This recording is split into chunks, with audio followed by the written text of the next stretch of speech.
மைக்கம் நேயர்களுக்கு வணக்கம். வணக்கம் சார். வணக்கம் சார், திரு விஜய் அவர்கள் விவகாரத்தில் இப்போ அவங்க மனைவி சங்கீதா அவர்கள் மீண்டும் மனு போட்டிருக்கதா ஒரு செய்தி வருது. அவர்கள் மனைவி ஏற்கனவே விவாகரத்து கோரி இது பண்ணியிருந்தாங்க. அவங்க லண்டன் சிட்டிசனு. அவங்களுக்கு ஒரே துணை யார்? விஜய் தான். குடியிருந்த வீடு நீலாங்கரை வீடு. அப்போ அவர் விவாகரத்து நோட்டீஸ் அனுப்பிச்சு இது பண்ணோன்னா இப்போ வீட்டுக்குள்ளே விட மாட்டேங்கிறாரு. இப்போ அவங்க எங்கே ஹோட்டலில் ரூம் எடுத்தா தங்குவாங்க. ரெண்டாவது என் பசங்க வெளியில் இருக்காங்க, பொண்ணும் அந்த மாதிரி இருக்குது. இப்போ அவங்களுக்கு தங்குறதுக்காவது அனுமதிக்கணுன்ற மாதிரிலாம் போட்டிருக்காங்க. ஏன்னா வழக்கே நீண்ட நாள் போகும்ல சார், விவாகரத்து வழக்குன்ற பட்சத்தில். இதில் அவங்க விஜயுடைய மகள் இன்டர்நேஷ்னல் பேட்மிண்டன் பிளேயர். விஜய்க்கு ரொம்ப பிடிக்கும் மகளை. அவங்க வீட்டில் கீழேயே ஒரு இதுவே ரெடி பண்ணியிருக்காங்க.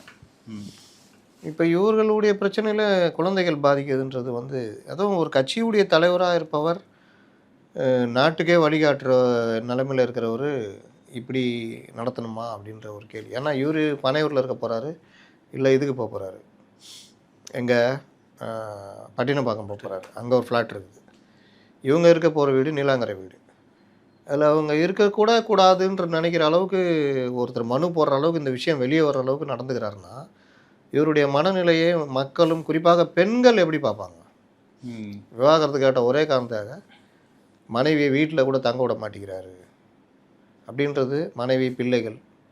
அது ஒரு மோசமான நிகழ்வு இல்லை. இதில் இன்றைக்கி மகளிர் தின விழாவில் வேறு இவர் கொண்டாடுறாங்க. இன்றைக்கி வேறு சொல்லியிருக்காங்க மகளிர் தின விழா, மகளிர் சம்மந்தப்பட்ட திட்டங்களை விஜய் அறிவிக்க வாய்ப்பு உள்ளது அப்படின்னு சொல்லியிருக்காங்க. மகளிர் பாரா ஏங்க, அதாவது ஒரு ஜனங்க புதுசாக ஒரு இது பார்ப்பாங்க, ஒரு தகுதி இருக்கிறதா என்ன இதுன்னு பார்ப்பாங்க. அப்போ மகளிர் தின விழா நீங்கள் கொண்டாடுறீங்கன்னா ஃபஸ்ட்டு உங்களுடைய அந்த சில விஷயங்களை பார்ப்பாங்க. இவர்கள் திரும்ப திரும்ப என்ன சொல்லுவாங்கன்னா, நீங்கள் அதை கேட்டிங்கன்னா அவர் யோக்கியமா, அவரை போய் கேட்டிங்களா, இவரெல்லாம் யோகியமாக இருந்தாரா, முன்னாடி இருந்தவரெலாம் யோகியமாக இருந்திருக்காங்களா அப்படின்னு திரும்ப திரும்ப இதை தான் பேசுகிறாங்க. அப்போ என்ன பண்ணாலும், என் தலைவன் என்ன பண்ணாலும், தன் குடும்பத்தையே விலக்கி வச்சாலும், தன் வீட்டில் தன்னோடு பயணித்த 20 ஆண்டு காலம் பயணித்த, தனக்காக 2 வாரிசுகளை கொடுத்த மனைவியை கூட ஒதுக்கி வைக்கிறது, பழி வாங்குகிற மனநிலையோடு ஒருத்தர் அணுகிறாரு அப்படின்னா அதை கூட நான் ஏற்றுக்கொள்வேன் அப்படின்ற மனநிலை எப்படி சரியாக இருக்கும்? அப்போ நியாய தர்மம் சிந்தனை, நியாய சிந்தனைன்றது யாருக்கிட்டையுமே இல்லை அப்படின்றது வருது இல்லை, அது எப்படி சரியாக இருக்கும்? இன்னொன்று, அவர் பண்ணலையா இவர் பண்ணலையானா பொது வாழ்க்கைக்குன்னு வந்தால் பிறகு சில விஷயங்களை தவிர்த்து தான் ஆகணும். அதில் அரகண்டா என்னுடைய நேற்று நான் பேசின மாதிரி அரகண்டா என்னுடைய கட்சிக்காரர்கள் சங்கடப்பட்டாலும் பரவாயில்ல, பொதுவான தமிழ் பெண்கள், குடும்ப பெண்கள் இதெல்லாம் ரசிக்க மாட்டாங்கல்ல. இந்த ஒரு பழமொழி சொல்லுவாங்க, கிளி மாதிரி பொண்டாட்டி இருந்தாலும் குரங்கு மாதிரி வப்பாட்டி வச்சுட்டு சுற்றுவான் அப்படின்னு. அப்போ அந்த மாதிரி விஷயங்களை பெண்கள் யாருமே ரசிக்க மாட்டாங்க.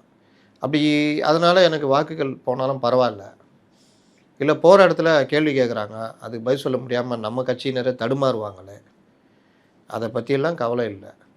ஜென்சி மட்டும் போதும். ஜென்சி மனநிலையில் இருக்கவங்களுக்கு நல்லது கெட்டது தெரியாது. அவர்கள் ஒரு குழந்தை பிறக்கும் பொழுது தான் ஒரு தந்தை பிறக்கிறான்னு சொல்லுவாங்க. குழந்தைக்கு இந்த மாதிரி ஆகிடுச்சு சார், அப்படி ஆகிடுச்சுன்னா கல்யாணம் ஆகாத ஒரு ஹெட் இருக்கான் சார், குழந்தைக்கு காலையில் வரும்போதே காய்ச்சல் சார், அதனால் ஒரு இது என்ன பார்த்தீங்க அதுன்னு கொஞ்சம் விசாரிச்சுட்டு அதுக்கப்புறம் பண்ணால் அது வேறு விஷயம். ஆனால் அதை பற்றி எனக்குன்னே நீ இது பண்ணியிருக்கணும், நீ ஒர்க்கை கரெக்டாக இது பண்ணணும் தானே நீ அப்படின்னு போகிறான்னா அந்த இடத்துல அவன் ஒன்றும் அனுபவப்படலன்னு அர்த்தம். அப்போது நீ அதை ரெகுலராக காரணமாக சொல்கிறாங்கன்னா நீ அது கோவப்படலாம், வேறு விஷயம். ஆனால் ஒருத்தர் திடீர்னு அஃபெக்ட் ஆகுறாரு அப்படின்னா அவர் நிலையிலேருந்து நீங்கள் பார்க்குற ஒரு மனத்தன்மை இருக்குல்ல, அது ஜனங்க அப்படி தான் பார்க்கும். பெண்கள் எல்லோருமே அப்படி பார்ப்பாங்க. ஆனால் அந்த கீழே இருக்கிறவங்க அந்த அனுபவமே இருக்காது. அவன் அந்த நடிகையை பெருசாக பார்ப்பான். அந்த நடிகை ஒரு இது இருக்குதா அவருக்கு, பரவாயில்லடா அப்படின்ற மாதிரி தான் பார்ப்போம். இதை தான் பெருசுன்னு நினச்சிக்கிட்டு இவர் அணுகினார்னா மொத்தமாக இருக்கிற அந்த பெண்கள் வாக்குகள் மைனஸ் ஆகிடும், கரைஞ்சிரும் பல இடங்களில். நேற்று கூட இன்னைக்கு கூட யாரோ ஒருத்தர் கேட்டுறாங்கண்ணா, இவர் நீங்கள் யார் பக்கம் அப்படின்னு. நான் யார் பக்கமும் இல்லை, நான் வாசகர்கள் பக்கம், நான் பொதுவான உண்மைகளுடைய பக்கம். அது யார் தப்பு பண்ணாலும் அவர்களுக்கு எதிரான பக்கம். அதில் நம்முடைய கருத்தை பதிவு வைக்கிறதுல என்ன தப்பு இருக்குது? இன்றைக்கி சில பத்திரிகையாளர் முட்டு கொடுத்துனுக்குறாங்க விஜய்க்கு. அந்த நிலைமைக்கு ஆளாயிட்டாங்க. இது எப்படி சரியாக இருக்கும்? தப்பு யார் பண்ணாலும் தப்பு தான். அதனால் அவர் இன்றைக்கி மகளிர் தினம் கொண்டாடுறாரு, மகளிருக்கான அறிவிப்பு வெளியிடுறாரு. இதெல்லாம் வச்சுக்கிட்டு இந்த துணியை வச்சுலாம் எந்த கரையும் துடைக்க முடியாது. இதுதான் பேசணும். இஃப்தார் நோன்பு வந்து வைக்கல அப்படின்னு சொன்னோம். மகளிர் தினத்தை வந்து எல்லா மாவட்டங்களையும் வைக்க போகிறதா அனௌன்ஸ் பண்ணியிருக்காங்க. மகளிர் தினத்தை தான் இந்த விழா, மகளிர் தின விழா, அது இதுக்கு தான். இதில் இதான பேரை மகளிர் தின விழா நடத்தி கவர் பண்ணுறாங்களோ, அதான் தூக்கி நிறுத்துறாங்களாம். நான் அதை தான் சொன்னேன். இந்த கரையை அந்த துணியை வைத்து துடைக்க முடியாது. நம்ம ஆண்டவர் பாணியில் சொன்னால் அதற்கு வேறு சொல்யூஷன்கள் இருக்கிறது. அந்த சொல்யூஷனில் பயன்படுத்தாமல் கரையை மேலும் கரையாக்கி கொண்டு இந்த கரையை மகளிருக்கு கோபம் வருதுல்ல, வர்ற செயலை செஞ்சுக்கிட்டு மகளிர் தின விழா நடத்தினா அங்கேயும் ஆளை தானே கூப்பிட்டு உட்கார வைக்கிற. ஐயா 4990 சென்சியை கூப்பிட்டு உட்கார வைக்கிற. அது நீ என்ன பண்ணாலும் அது கைத்தட்டம் பண்ணோம். அதான் எந்த லெவலில் இருக்குது. அவருக்கு பொண்டாட்டி இல்லைன்னா பரவாயில்ல, தாய் இல்லைன்னா நான் ஒரு தாயாக இருக்கிறேன், சகோதரி இல்லைன்னா நான் ஒரு சகோதரியாக இருக்கேன்றது வேறு வகை.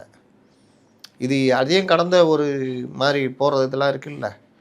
அந்த மாதிரி மணலில் இருக்கவங்கள வச்சுக்கிட்டு நீ மகளிர் தினம் நடத்தினா அவனுக்கு எல்லாமே கரெக்டாக தெரியும். வர்றவங்கெல்லாம் தலைவரை, சூப்பர் தலைவரை, நீ கரெக்டு தலைவரை, நீ போ தலைவரை அவன் ரூட்லன்ற மாதிரி தான் இருக்கும். ஆனால் இதுதான் உலகமானு கேட்டால் இது உலகம் இல்லை. மௌனமாக வேடிக்கை பார்த்துட்டு இருப்பாங்க. சரியே இல்லை அப்படின்னு. அவன் தான் வாக்காளர், இது கிடையாது. இதில் பாதி 18 வயசே வந்திருக்காது. தான் பிரச்சனை. சரி சார், இந்த டிவிக்கே வந்து இந்தியா கூட போகிறதுக்கு வாய்ப்புகள் இருக்குது அப்படின்னு சொன்னீங்க. அது எந்த லெவலில் இருக்குது? இது எப்படி போதா, அந்த கட்டத்தை நோக்கி போதா? டிவிக்கே இன்னைக்கு இருக்கிற நிலைமைக்கு வேட்பாளர்கள்ட்ட சில பேர்கிட்ட காசு வாங்குறது, சில பேர்கிட்ட காசு வச்சுருந்தாலும் வாங்க மறுக்கிறது, சில பேருக்கு உனக்கு தான் சீட்டுன்றது, அதுக்கப்புறம் அவனுக்கு பதிலே சொல்கிறதில்ல. அப்புறம் செலக்ட் ஆனவனுக்கு மாவட்ட செயலாளரோட லிங்க் கொடுக்கறதில்ல. மாதிரி பல பிரச்சனைகள் ஓடிக்கிட்டு கட்சிக்குள்ளே பல பிரச்சனை. கட்சிக்குள்ளேயே இதுக்கு அடிப்படையாக இருக்கிறது புஷி ஆனந்த், இந்த சைடு ஜானு. அப்போ இது எல்லாம் போக இவர் தனியாக குழி தோண்டிகிட்டு இருக்காரு விஜய். அவருக்கு அவரே குழி தோண்டினுக்கிறாரு. இதில் வேற நிர்வாகிகளுக்குள்ள சங்கடம். இதெல்லாம் இப்படியே போச்சுன்னா இந்த கட்சி தேர்தலில் முதலமைச்சராக ஜெயிக்கிறது இல்லை, ஜெயிக்குமான்றதே பெரிய சிக்கல். ஒரு 5 பேர் ஜெயிச்சா பெரிய விஷயன்ற மாதிரி போய்கிட்டு இருக்குது. அப்போது நம்ம இதை விட என்டிஏ பக்கம் ஒதுங்கினோன்னா ஒரு 40ஓ 45ஓ வாங்கினோன்னா நமக்கு வாய்ப்பு இருக்குது. இன்னொன்று இந்த கூட்டணியை வீழ்த்தலாம்.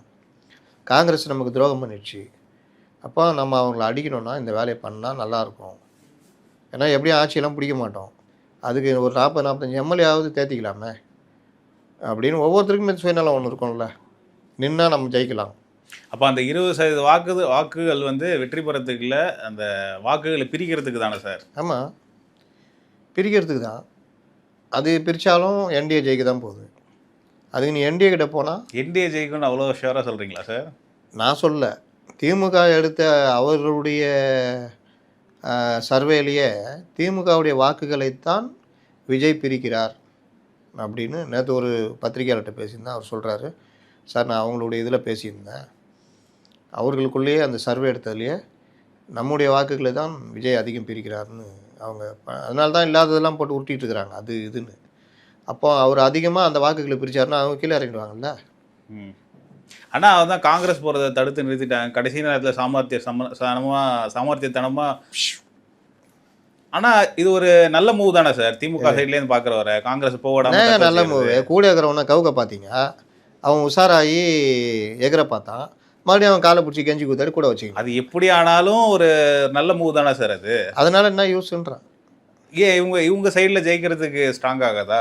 ஏற்கனவே இருக்கிற அதே பழைய அதே பழைய மொந்தையில் புதிய கல் தானே, வேற என்ன புதுசாக ஏதாவது இருக்குதா? காங்கிரஸ் இங்கே வந்திருந்தா ஒரு மாற்றம் வந்திருக்கும். இல்லை தாவேக்கு, அதாவது காங்கிரஸுக்கு மாற்றம் வந்திருக்குன்னு சொல்கிறீங்க. நான் வந்து டிஎம்கேக்கே கேட்குறேன். நான் டிஎம்கே காங்கிரஸ் வந்து இப்போ திருப்பி உள்ளே வந்துடுச்சு, அவங்க கூட்டணி இன்னும் வலுவாக தானே இருக்குது. ஏற்கனவே இருக்கிறாங்க தானேங்க கூட்டணி இன்னும் பேரம் பேசலன்னு சொன்னீங்க. ஆனால் ஒரே நாள் நைட்டில் வந்து சும்மா பேசி முடிச்சு, ஒரே நாள் நைட்டுக்கு பின்னாடி 3 நாள் இவங்க பட்ட பாடெல்லாம் பேசியிருக்கோம்ல நம்ம. ஆமாம், இங்கேருந்து சோனியா காந்தி சிதம்பரத்தை பிடிச்சி சோனியா காந்தி காலில் விழுந்து சோனியா காந்தி மனசை மாற்றி ராகுல் ஆஃப் பண்ணி ராகுல் கோச்சிங் போயிட்டார்.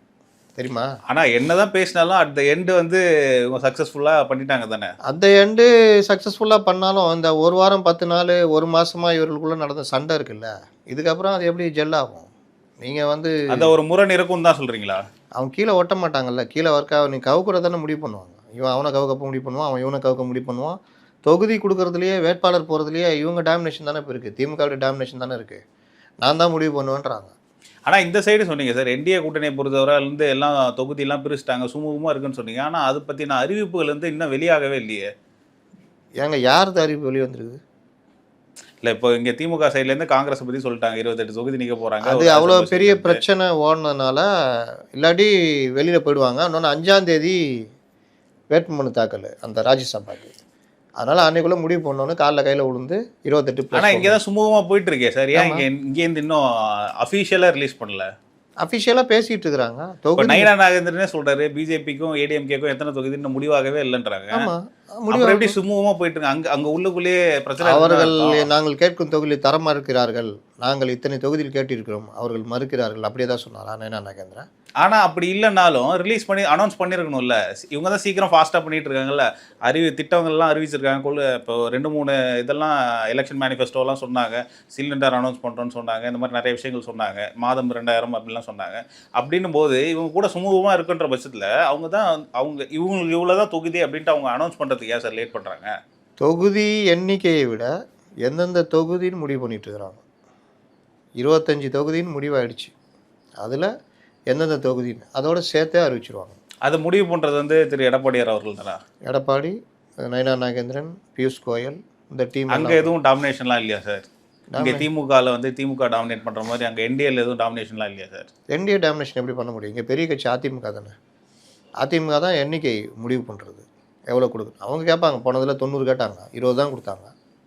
அப்போ அன்றைக்கி யார் டாமினேட் பண்ணா? 90 கேட்ட இடத்துல 20 கொடுத்தா யார் டாமினேஷனு? ஏடிஎம்கே தானே. ஆனால் அப்படி சொல்கிறீங்க, பட் ஆனால் இங்கே மதுரையில் நடந்த மாநாட்டில் ஒரு ஃபோட்டோ வைக்கிறதுக்கே அவங்க வந்து அகற்றிட்டாங்கல்ல. ஃபோட்டோ வச்சது வந்து அந்த லோக்கல் ஏடிஎம்காரங்க பண்ணி அது பெரிய செம்ம திட்டு வாங்கியிருக்காங்க. எல்லாருமே திட்டிருக்காங்க. அது ஏன் அகற்றணும்னு கேட்குறேன். இப்போ முதல் நாள் நம்ம அதை தான் சொல்ல வரேன். நீங்கள் வச்சாங்க, வச்ச உடனே இந்த பத்திரிகைகள்லாம் எடுத்து போட்டோன்னே வச்ச உடனே அகற்றுறான்.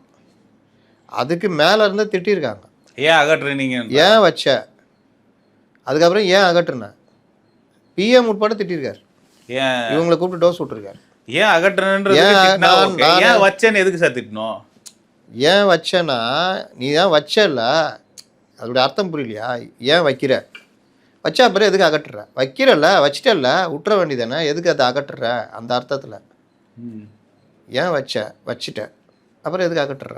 அப்புறம் அந்த 2 இது சிம்பிள் காட்டினது இது ஏன் பண்ணுற அப்படின்னு. இது எல்லாமே நடக்குங்க. இங்கே கவர்னர் இருந்தார, தமிழ்நாடு மாநிலம் அப்படின்றத தமிழகன் கவர்னராக மாற்றினார். Governor TDP ஆப்ரேட்டரா? ராஜ்பவன்லேருந்து ஒரு அழைப்பிதழ் வருது, அதை ரெடி பண்ணுறது யாருன்னா டிஐபிஆர். டிஐபிஆர் யாருது? கவர்மெண்ட். வெள்ளை கோயில் சாமிநாதன் மினிஸ்டர். இவங்களே ரெடி பண்ணி இதில் சில அதிகாரிகள் சில்மிசம் பண்ணி தமிழகம் போட்டு கவர்னர் பண்ணிட்டார், பாத்தியான்னு பெருசாக கிளப்பி விட்டாங்க. அப்போல்லாம் நான்லாம் கேட்டேன், இந்த முட்டா பீஸுங்க, பாதி முட்டா பீஸுங்க இந்த வேலையை தமிழகம் போடுறாங்க தமிழ்நாடுன்றத. இவர் அந்த நேரத்தில் தான் தமிழகம்னு ஒரு இடத்துல பேசி வச்சு அதை இது பண்ணார், வைரல் ஆகிட்டு. அதை வச்சுக்கிட்டு இவனுங்க அதை ரெடி பண்ணி இந்த வேலையை பண்ணானுங்க. அதுக்கப்புறம் அந்த பிஆர்ஓ தூக்கி விட்டார், செல்வராஜ்னு ஒரு பிஆர்ஓ கவர்னர் தூக்கி விட்டார். ஏன்னா அதற்கு பிறகு அந்த இடத்துல வைக்கிற பேனரில் கூட அந்த தமிழ்நாடு சிம்பிள் வைக்காமல் பார்த்தாங்க. கடைசி டைமில் ஆளுநர் மாளிகைன்னு தலையிட்டு அந்த இதெல்லாம் வைக்க சிம்பிள்லாம் வச்சாங்க. அப்போது நான்லாம் டைமில் பேசினேன், என்ன கவர்னர்னா டிடிபி ஆப்ரேட்டரா? கூட உட்காந்து தமிழ்நாடை தூக்கு, தமிழகம் போடுன்னு சொன்னார். அவருக்கு இதுக்கும் சம்மந்தமே இருக்காது. அவர் தமிழ் புத்தாண்டு அந்த இதை கொண்டாடுறதுக்கு பர்மிஷன் மட்டும்தான் அவர் கொடுப்பாரு. இதெல்லாம் ரெடி பண்ண வேண்டியது பிஆர்ஓ ஸ்டாஃபுங்க. அதில் பிஆர்ஓ வந்து இந்த வேலையை பண்ணிட்டாப்புல அந்த டீமு. அதனால் மாற்றி விட்டார் அவர். அதுக்கப்புறம் இவர் வரக்கூடாதுன்ட்டார். அப்புறம் வேறு ஒரு பிஆர்ஓ போட்டு தான் ஒர்க் பண்ணுது. அதனால் இதெல்லாம் நடக்கிறதுக்கெலாம் தலைவர்களையோ யாரையும் காரணம் பண்ண முடியும். இப்போ மதுரையில் விழா கூப்பிட்டோன்னா அந்த ஏடிஎம்கே கமிட்டி இருக்கும், அந்த கமிட்டி அவன் உட்காந்துட்டு இந்த சைடு பெரியார் அண்ணான்னு வச்சுருப்பான். உடனே நம்மளால ஃபோட்டோலாம் பிடிச்சி போட்டு பிரதமர் வார்டு இதில் இதுனா மறுபடியும் பயந்து போய் ஐயோன்ட்டு மறுபடியும் கழட்டி தூக்கிட்டு வேறு தாமரை சின்னத்தை இதை வைக்கிறான். அதையும் செய்தியாகிறாங்க. இங்கே பிரச்சனையே அதுதான். நீ ஒன்று பண்ணானா அதுக்கு பயந்து போய் ரியாக்ட் பண்ணிங்கன்னா அதையும் செய்தியாக்குவான், வைரல் ஆக்குவான். அதுக்கும் பண்ணிங்கன்னா அதையும் வைரல் ஆக்குவான். இதுக்கெல்லாம் ஜெயலலிதா பாணி தான் கரெக்டு. எதுக்கும் பதில் இல்லை, படா ஓ நீ ஏன் பொழப்பி நீ ஏன் போயிடு அப்படின்னு. அதனால் இந்த மாதிரி விஷயங்களில் ரியாக்ஷன், இப்போ விஜய் மேட்ரு, சங்கீதா மேட்ரு வந்துச்சு, நம்ம என்ன சொன்னோம், அது அவருடைய சொந்த விஷயம், அப்ளை பண்ணியிருக்காங்க. குடும்ப வாழ்க்கையில் பொது வாழ்க்கையில் இருக்கிறவங்க கரெக்டாக இருக்கணும். சரி இல்லை, சரி அதை அவர் பார்த்துக்க போகிறாருன்னு. அதுக்கு பிறகு இவர் அந்த ஃபங்க்ஷனுக்கு கூப்பிட்டு வராரு பாருங்க, ஒரே அது வர்றது கூட வந்தால் என்ன தப்புன்னு நம்மளே கேட்கலாம். ஏன் வந்தால் என்ன தப்பு, ஃபங்க்ஷன் ஒன்றா வரக்கூடாது. நான் ஒரே கலரில் ட்ரெஸ் போட்டு வந்து ஒன்றா நின்றுங்கன்னு போஸ்ட் கொடுத்துட்டு போகிறேன்னா அங்கே தான் பிரச்சனை ஆகுது. நீ தீனி போடுற, அப்போ இந்த பிரச்சனையை ஆஃப் பண்ண பார்ப்பியா, மறுபடியும் அது உயிர் கொடுப்பியா, புரியுதா? அதுக்கு மறுநாள் அந்த அம்மா 2 போஸ்ட் கொடுத்து அது போடுது. பிறந்த நாளைக்கு இவர் வெளியே வரல, டீம் காத்து கிடக்குறாங்க, ரசிகர்கள் காத்து கிடக்குறாங்க வீட்டு வாசலில். ஆனால் அந்த அம்மா என்ன பண்ணுது, நாய்க்குட்டியை வச்சு இவர் கொஞ்சிற மாதிரி ஒரு ஃபோட்டோ போடுது.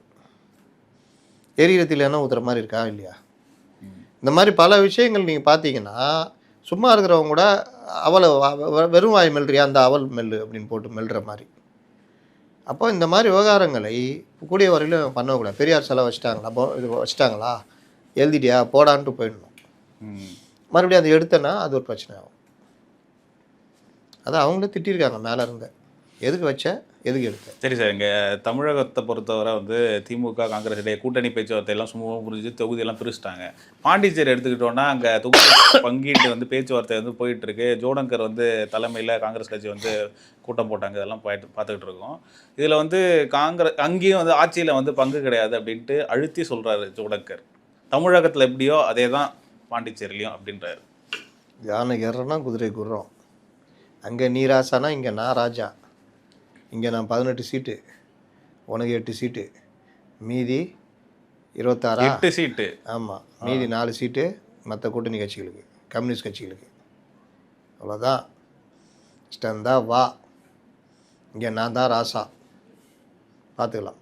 அப்படி ஒரு வேளை முரண்பட்டாங்கன்னா என்ன சார் ஆகும்? என்டிஏ கூட டிவிகே கூட போவாங்க. அது எப்படி சார் போவாங்க? இங்கே வந்து ஒரு கட்சியோட கூட்டணி, அங்கே ஒரு கட்சியோட கூட்டணி எப்படி சார் வைப்பாங்க? கேரளாவில் எப்படி இருக்குது? தமிழ்நாடு வேற கேரளா வேற தானே சார்? தமிழ்நாடு வேற பாண்டிச்சேரி வேறு தானே வைப்பாங்கன்றீங்க. ஒரு வேளை இங்கே வேணாம் அப்படின்னு சொன்னா இன்னும் தாவேகா கூட சேர்ந்தா ஆட்சியை பிடிக்கலாம்.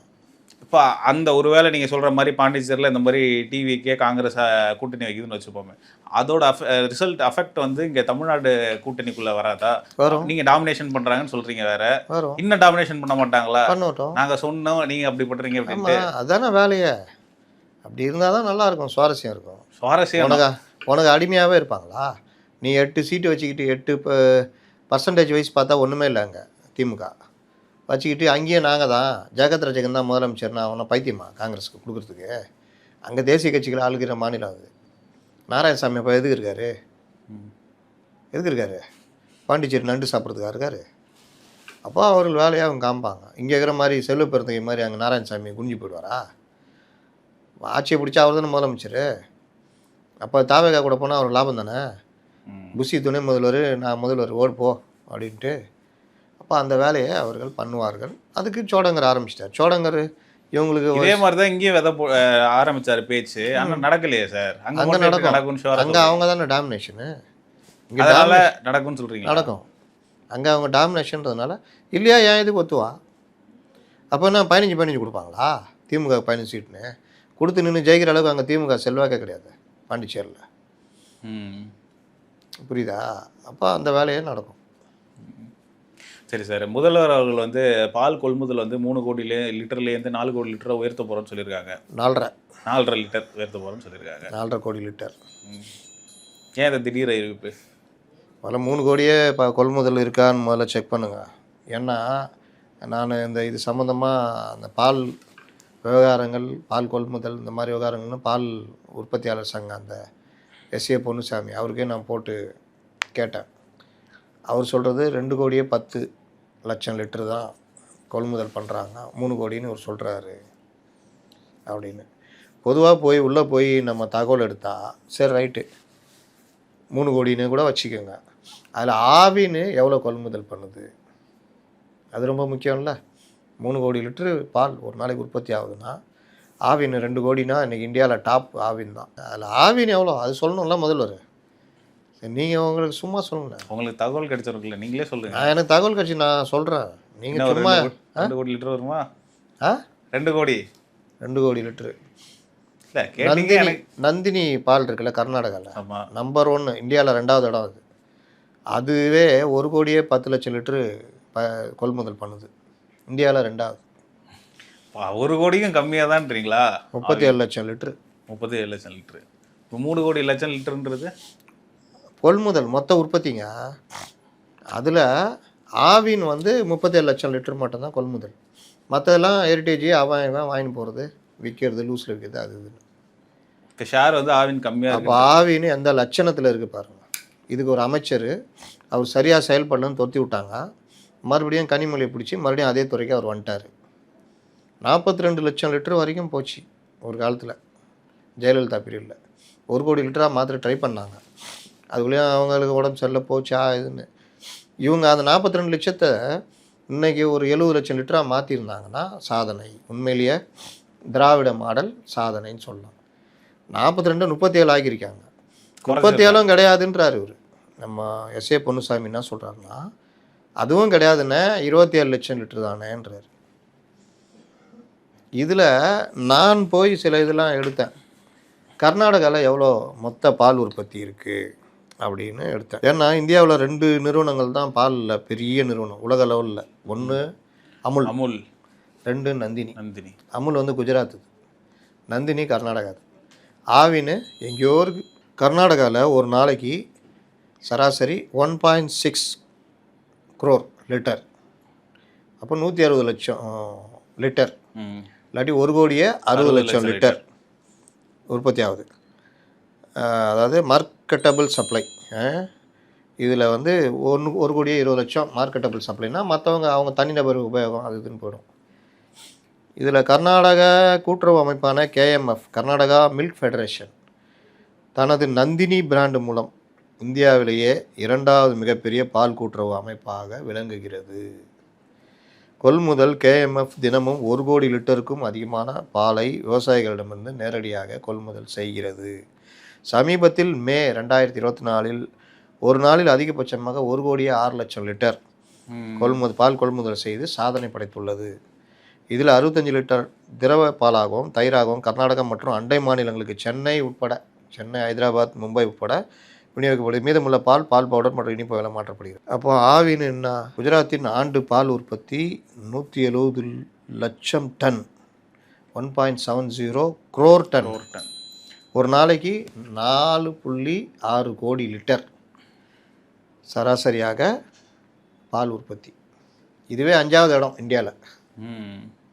4.6. இப்போ சொன்னார்ல ஒரு கனவுன்னு, அது வந்து குஜராத்தில் தினசரி நடக்குது.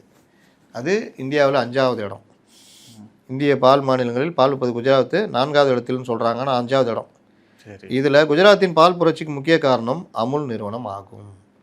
இது குஜராத் கூட்டுறவு பால் விற்பனை கூட்டமைப்பால் GCMMF நிர்வகிக்கப்படுகிறது.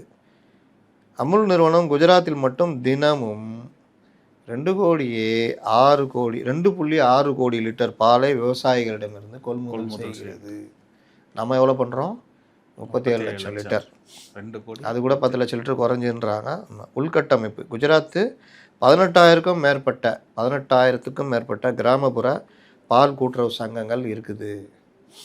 இதில் 36 லட்சத்திற்கும் அதிகமான பால் உற்பத்தியாளர்கள் உறுப்பினராக இருக்கின்றனர். என்ன மாதிரி ஒரு வலைய அமைப்பு, ஒரு பெரிய நெட்வொர்க் இருக்கா? இதில் நீங்கள் பார்த்தீங்கன்னா தோராயமான உற்பத்தி நம்ம இதில் 3 கோடி லிட்ரு அப்படின்னு சிஎம் சொன்னதை வச்சுக்கிட்டா, இங்கே பெரிய நிறுவனம் ஆவின் 1.6 கோடி லிட்ரு, கர்நாடகா பெரிய நிறுவனம் நந்தினி 4.6 கோடி லிட்ரு, குஜராத் பெரிய நிறுவனம் அமுல். குஜராத் மாநிலம் பால் பதப்படுத்துதல் மற்றும் பால் உபப்பொருட்கள், நெய், வெண்ணெய், பால் பவுடர் தயாரிப்பில் உலக அளவில் ஒரு முக்கிய மையமாக திகழ்கிறது. இங்கிருந்து தான் இந்தியாவின் பல மாநிலங்களுக்கு பால் பவுடர் விநியோகம் நடக்கிறது அப்படின்னு. இப்போ பிற மாநிலங்கள் பார்ப்போம். ராஜஸ்தான் இதில் ஃபஸ்ட்டு டாப்பில் இருக்கிறது உத்தரப்பிரதேசம். இந்தியாவுடைய பால் உற்பத்தியில் 15% அவங்க. உத்தரப்பிரதேஷ் மட்டும். 15.6. ராஜஸ்தான் 14.8 பக்கத்தில். மத்திய பிரதேசம் 9.12. குஜராத் 7.78. மகாராஷ்டிரா 6.71. நம்ம எங்கே இருக்கோம்னா 3.8ஓட 9வது இடத்துல இருக்கும். இதில் 3.8க்கும் கீழே இருக்கிற இது கர்நாடகா உற்பத்தி கம்மி, ஆனால் கொள்முதல் அரசு கொள்முதல் 90% கிட்ட. நம்ம 16லேருந்து 20%, அதாவது 3 கோடின்னு வச்சுக்கிட்டா அது 37 லட்சம்னா 10% கூட நம்ம கொள்முதல் பண்ணல மொத்த பால் உற்பத்தியில். இதெல்லாம் முதல்வர் ஏன் பேச மாட்டேங்கிறாரு? பால் சார்ந்த பொருட்கள் உடைய உற்பத்தியை எவ்வளவு பெருக்குகிறோமோ, அந்த சைடுக்கான ஒரு வளர்ச்சியை நோக்கி நகர்கிறோமோ, அது மாநிலத்துடைய ஒட்டுமொத்த வளர்ச்சியில் பொருளாதாரத்தில் பெரிய ஆதிக்கத்தை செலுத்தும்.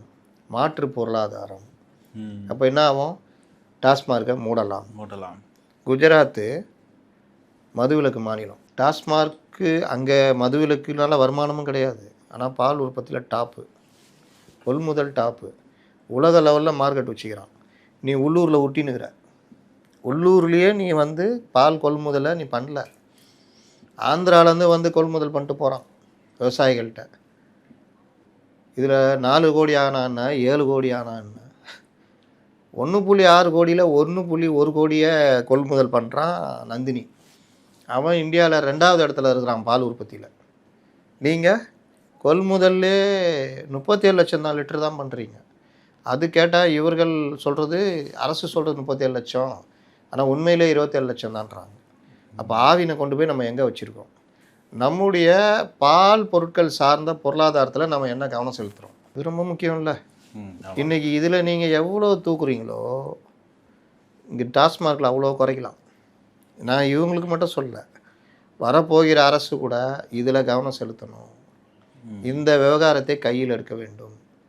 ஏன் ஒரு குஜராத்தினால 2.5 கோடி லிட்டருக்கு மேலே 2.6 கோடி லிட்டர் கொள்முதல் பண்ணி உலக லெவலில் குஜராத்துடைய அமுல் நிறுவனம் மார்க்கெட் பிடிக்க முடியுது, அந்நிய செலவாணி ஈட்ட முடிகிறது?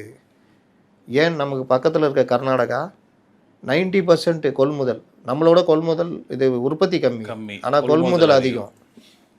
1.6 கோடி தான், 1.10 கோடி, 1.1 கோடி, அதாவது 1 கோடியே 10 லட்சம் லிட்டர் கொள்முதல் பண்ணி 2வது இடத்துல இந்தியாவில் தயாரிப்பில் இருக்கிறான் நந்தினி. நம்ம 10வது இடத்துல இருக்கிறோம் உற்பத்தியிலேயே. அப்புறம் கொள்முதலில் ஆவின்னு ஒன்றுமே இல்லை. தமிழ்நாட்டை தாண்டி நீ எங்கேயும் பெருசாக போக முடியலன்னா அப்புறம் என்ன அதுக்கு ஒரு துறை, அதுக்கு ஒரு அமைச்சர்? நம்ம என்ன இந்த மக்களுடைய சுயசார்பு பொருளாதாரத்தை பற்றி யோசிச்சிருக்கோம்? குஜராத்தில் சொல்கிறாங்களா வலைப்பின்னல், எத்தனை லட்சம் உற்பத்தியாளர்கள் ஒரு வலைப்பின்னலாக இருக்கிறாங்க. ஏன் தமிழ்நாட்டில் பண்ண முடியல? பெரிய அளவில் மேய்ச்சல் நிலம், சமதள நிலம். இது வந்து இன்றைக்கி உலக லெவலில் இன்றைக்கி ஒரு போகிறாரு, பிரயாணம் போகிறாரு, ஒப்பந்தம் போடுறாரு மோடி. இன்றைக்கி பால் பொருட்கள், பால் சார்ந்த பொருட்களுடைய தேவைகள் இருக்குது. நமக்கான எக்ஸ்போர்ட்டுக்கு வந்து நல்ல ஒரு தளம் இருக்குது. நம்மளுடைய வரியை குறைச்சி கொடுத்துருக்காங்க எக்ஸ்போர்ட்டுக்கு. மற்றவங்க போட்டி போடும்போது நம்ம என்ன பண்ணிக்கிட்டு இருக்கிறோம்? விண்டோ ஓப்பன் ஆகிருக்கு இந்த மார்க்கெட்டுக்கு. அப்போ இதுக்கான பொருளாதாரம் இதுனா இன்றைக்கி இந்த கடன் வாங்க வேண்டிய அவசியமே இருக்காது. இவ்வளோ பேசினாலும் நேற்று மின்சாரத்துறை பற்றி பேசியிருக்காங்களா? மின் உற்பத்தியில் நம்ம எவ்வளோ சாதிச்சிருக்கோன்னு. நம்ம வந்து மின்சாரம் தயாரிக்கிறோமா இல்லை வெளியிலேருந்து வாங்குறோமா, எதாவது பேசியிருக்காங்களா? ஷுன்றீங்க, அதில் தானே கவனம் செலுத்துறீங்க. அந்த டிடி அது சினிமா நடிகர்களை பேட்டி எடுக்கிறதுக்கு அந்த சேனலில் அதுக்கான தயாரிப்பான ப்ராடக்ட் அது, அதை நம்ம தப்பே சொல்ல முடியாது. அது அதிகபட்சம் என்ன கேள்வி கேட்கும்? அந்த ஃபங்க்ஷனில் நீங்கள் கைகோர்த்து சென்றீர்களே, கையை முதலில் பற்றிய பொழுது உங்களுடைய உணர்வு எப்படி இருந்தது? இப்படி தான் கேட்கும். ஏன்னா அவங்க அந்த ஜென்சி அதுக்காக இதுதான் அவங்க வியாபாரம் அந்த மாதிரி. நீ அரசியல்வாதி, மக்களுடைய உணர்வோடையும் உற்பத்தியோடையும் கலந்தவங்க. நீங்கள் என்ன பேசணும்? அந்த பொண்ணு கூப்பிட்டு சொல்லுது, ஒரு சின்ன பொண்ணு 50 ஆண்டு கால அரசியல்வாதி உங்களை ஆப்ரேட் பண்ணுதுன்னா என்ன செட்டப்பு?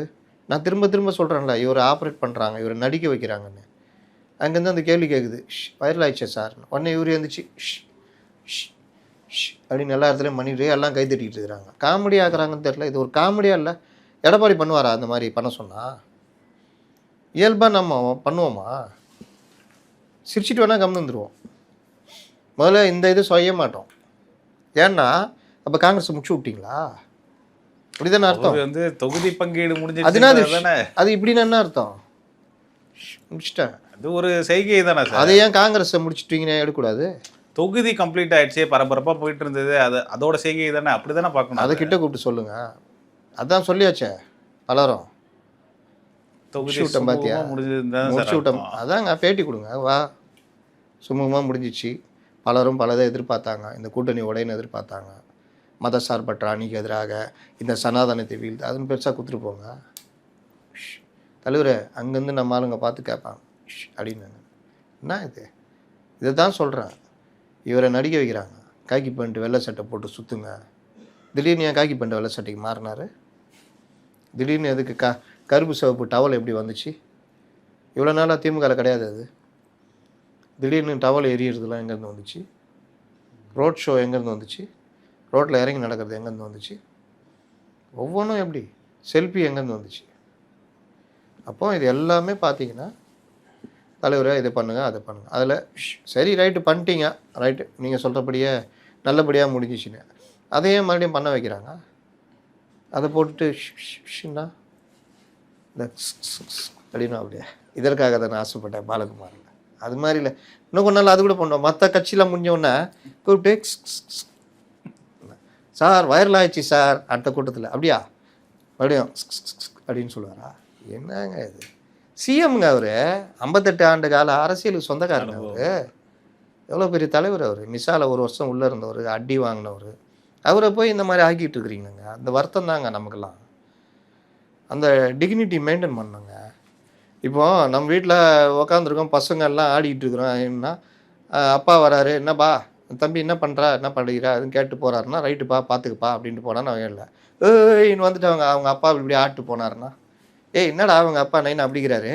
அது அந்த குழந்தைக்கு முன்னாடி காட்டுறது தானே சார். என்னது?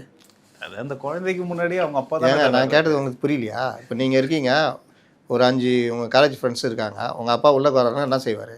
தம்பி என்னப்பா விசாரிச்சுட்டு என்னப்பா சாப்பிட்டீங்களா எல்லாம்? டீ கொடுத்தியா உங்களுக்கு? இதை சாப்பிடுங்கப்பா, சாப்பிட்டு தான்ப்பா போனோம் அப்படி சொல்லிட்டு போகிறதா நம்ம கௌரவம். அப்படின்ட்டு போனார்னா என்ன? இல்லை நீங்கள் சின்ன குழந்தைன்னு சொன்னீங்கல்ல, அதனால சொன்னேன். அப்போ என்ன நினைப்பேன் உங்கள் ஃப்ரெண்டுங்க? நேரில் சொல்ல மாட்டான், மச்சான் என்னடா இது செந்தில், என்ன செந்தில் அப்படின்னு கம்னு வந்துடுவான். ஆனால் உள்ளுக்குள்ளே சிரிச்சுக்குவான். எல்லாத்துக்கும் அந்த இடம்னு ஒன்று இருக்குங்க, அந்த தரம். சரி அது கூட விட்டுருங்க. ஒவ்வொருத்தரும் கணவர் மனைவியாக ஒரு ஃபங்க்ஷனுக்கு போகிறாங்க. அங்கே போயிட்டு எல்லாம் லேடிஸ் எல்லாம் இருக்கிற இடத்துல போயிட்டு ஒரு அம்மாவோட வீட்டுக்காரர் மட்டும் இன்னும் இந்த சினிமா டான்ஸ்லாம் இப்படி ஆட்டு போயிட்டாரு வச்சுக்கிங்க. எல்லாம் சிரிக்க மாட்டாங்களா? இந்த அம்மாவுக்கு எவ்வளோ அவமானம் மேடம், என்னடா இது அப்படின்னு. எல்லா இடத்துலையும் ஒரு கண்ணியம் மற்ற விஷயங்கள் இருக்குது. அந்தந்த பொசிஷனுக்குரிய தன்மை. ஜெயலலிதா அப்படி பண்ணியிருந்தாங்களா நீங்கள் யோசிச்சு பாருங்கள். ஜெயலலிதா எப்படி இருந்தாங்க? நீங்கள் அவங்க சிஎம்மாக இருக்கன்னு பார்த்துருக்கீங்களா? இப்படி வருவாங்க, ஒரு பார்வை பார்ப்பாங்க, அது பண்ணுவாங்க. அப்படியே அந்த இடமே பின் ட்ராப் சைலண்ட் இருக்கும், ஒரு இது இருக்கும்.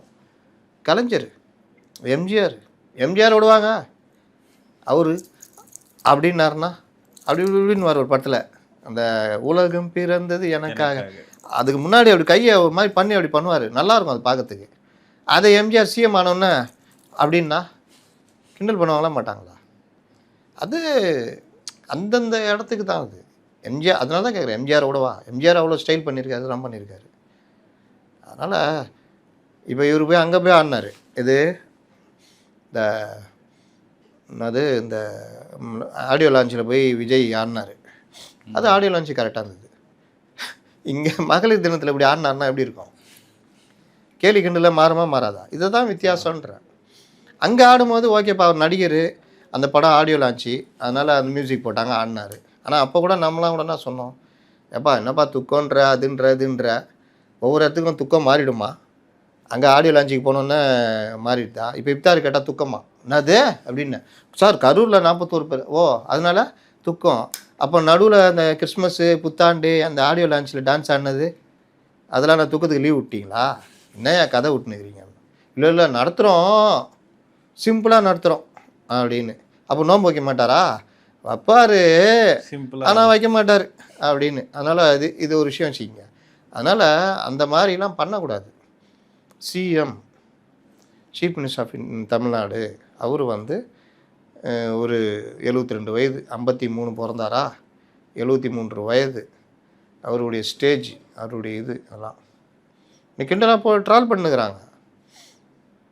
இவர் பண்ணுறாருல, அதை எடுத்து போட்டு அந்த பவர் ஸ்டார் சீனிவாசன் பண்ணுறதையும் போட்டு ட்ரால் பண்ணிருக்காங்க. அதுதான் சொல்கிறேன்.